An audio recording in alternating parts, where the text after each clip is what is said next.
Hi there, Rick with Smart Drive Test talking to you today about Canadian drivers running into the U.S.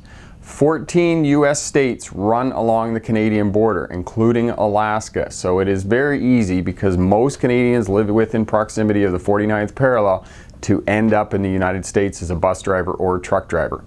If you're running into the States as a Canadian driver and are required to keep a logbook, you need to keep a logbook according to U.S. rules. Driving time is less, off-duty requirement times are different, so therefore you must keep a logbook according to American rules when running into the States.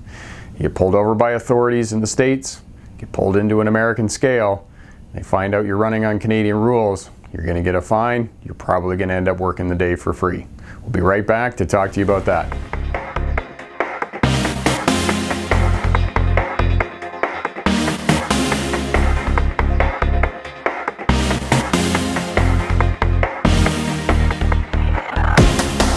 Hi there, Rick. Welcome back.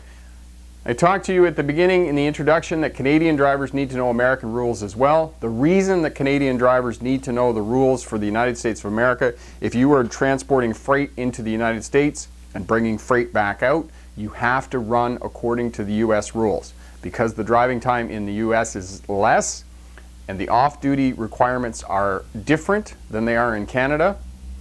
In Canada, you have to have an 8-hour consecutive block. In the United States, you have to have a 10-hour consecutive block.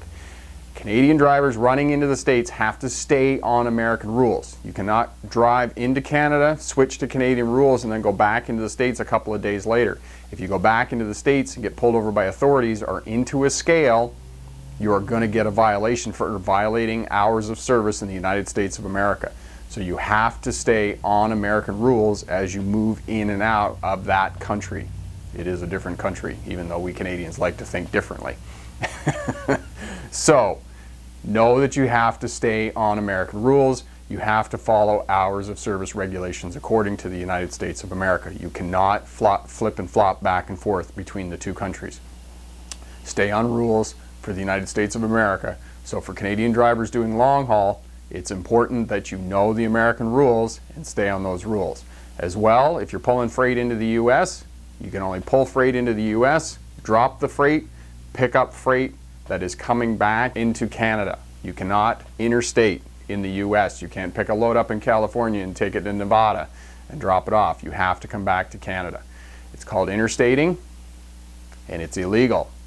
And you can be put in jail by U.S. immigration and authorities. So know that you need to take a load into the States and come back out as a Canadian driver. In conclusion, Canadian drivers operating in the States have to run on American rules. Driving time is less, off-duty requirements are different. You cannot move freight, people, or services between point A and point B in the United States of America. You take a load into the States, drop it in the States, and then pick up another load or multiple loads. All of those loads must be transported back into Canada and dropped in Canada as their final destination. It's called interstating. It's illegal. Don't end up in an American prison. If you like what you saw here, the complete course is over at my website. You can find the link here. All of the videos, written down rules for logbooks, exercises to fill out, multiple choice, true, false questions concerning the exercises to reinforce everything you need to know about logbooks. There's a free calculator for figuring out your work cycle. And at the end, you get a certificate of completion. I'm Rick with Smart Drive Test. Thanks very much for watching. If you like the channel, subscribe below. That one over there in the corner. Hit that like button. Thanks very much. Have a great day. Bye now.